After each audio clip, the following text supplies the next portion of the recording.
What is going on, everybody? It is me again. It's HorrorFan34, and welcome to another video. And welcome to day 17 of the 31 Days of Horror Challenge in October.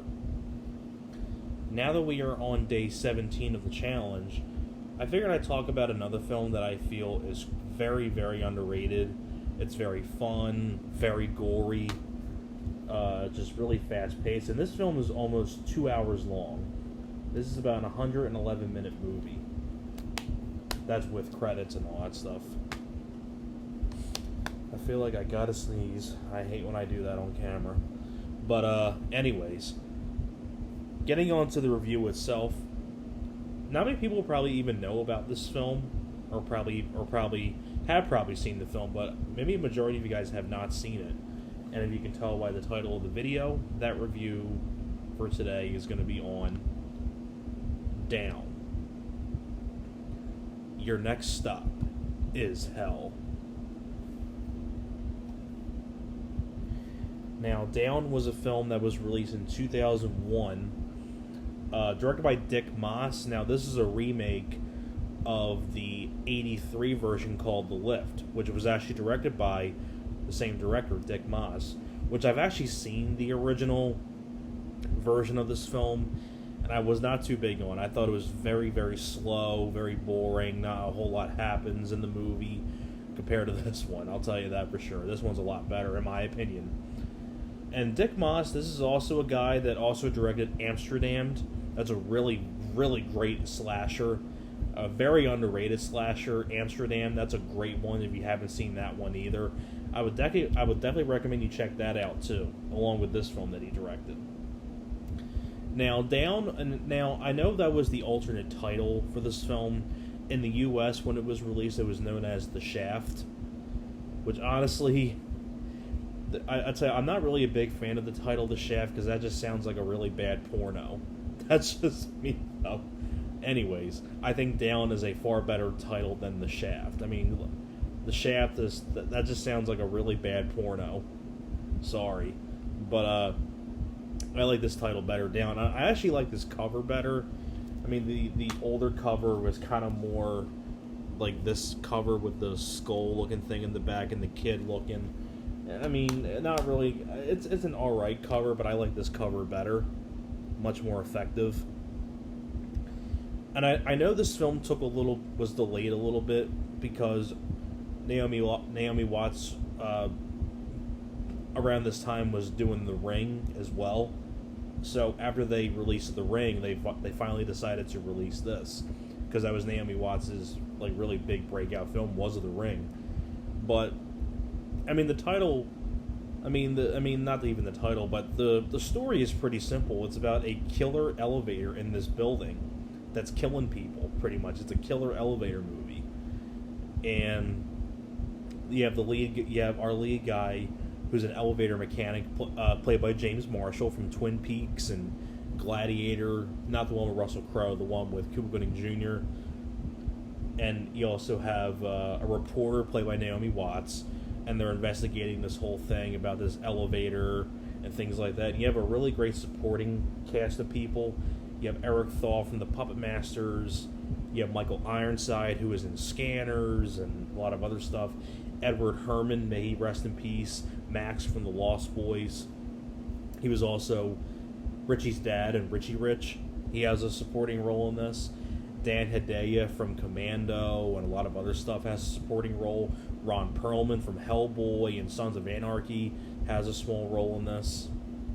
So, very capable cast of people. And, I mean, from the very beginning of this film, you know what you're going to get into when you get a film like this. In the first 5 minutes of this film, you get nudity. So, you get a lot of nudity in the first 5 minutes. And then one of the first things that you see, this elevator is ruthless. I mean, it takes a skateboarder kid and takes him all the way up to the top floor and flings him out the window and falls to his death and it goes splat. So you get a lot of gore. You have one guy who gets cut in half by the elevator. You even have the elevator playing peekaboo with a little girl, trying to kill the little girl when James Marshall has to save her. So that just shows you how ruthless this elevator is. In a way, it's kind of more, this film kind of reminds me of like if the elevator was alive in Devil, pretty much. It kind of reminds me of the film Devil, but if the elevator was alive. That's what it kind of reminds me of a little bit. But I mean, this film is really fun. It's gory, and on top of that too, like, I mean, I know I'm probably gonna give some spoilers, but I mean, I don't know. I mean, but I just have to talk about how fun this film is. I mean, I think it's more fun when you watch the film and get what I'm trying to say. So that's why I'm going to explain it to you what happens. I mean, you kind of already guessed how it ends. Of course, like the good guys are going to win at the end, pretty much. But and so like they find out like this elevator has this like heart inside of it, and our lead guy James Marshall takes a bazooka and shoots the bazooka at the elevator's heart and kills the elevator. And that's how our lead hero, it's kind of like Emilio Estevez saying adios motherfucker to the Green Goblin in Maximum Overdrive, pretty much. It's like James Marshall went Emilio Estevez mode in Maximum Overdrive and kills the elevator with the bazooka, just like how Emilio did with the Green Goblin. So, like I said, it's action-packed, it's gory, it's fun, it's entertaining. And on top of that, too, if this movie wasn't even more fun enough, the end credits to the song, to the song, the end credits to the movie, you think about it. I mean, think about it for a second. I'm going to give you guys a little trivia game here. A little bit of a trivia game before I reveal it. What would be a good song to play at the end credits about a killer elevator movie? I want you to take a second or two to think about that. Think about that for a second. You know what's a good song to play? You know what song they play at the end credits of this? Loving an elevator, living it up when I'm going down. Loving an elevator, living it up when I hit the ground. Gonna be a millionaire, whoa, yeah. Love in an Elevator by Aerosmith plays at the end credits of this movie. I mean, if you thought this film was fun as it is, the end credits song is like the cherry on top of the sundae, or the icing on top of the cake, pretty much. I mean, what a way to cap off such a very fun, entertaining, kind of a slasher in a way, with this killer elevator. And I think it's really well done. It's gory. I like the musical score. I think the design's really good. Things like that. I think it's capably directed by Dick Maas. I think, like I said, this is far better than the original version called The Lift. Because I just felt like The Lift was kind of more like a character study, kind of like movie, more slow. But, it's like, you don't really need a character study kind of like thing about a killer elevator movie.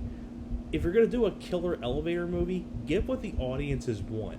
Make it R-rated, give it some nudity, gore, Aerosmith, a scene where our lead guy kills the elevator with a bazooka. Like, give the audiences what they want to see, and that's pure entertainment. And that's what this film delivers. And I cannot recommend this film enough. If you really want a fun, like, horror movie, I would definitely recommend you check out Down.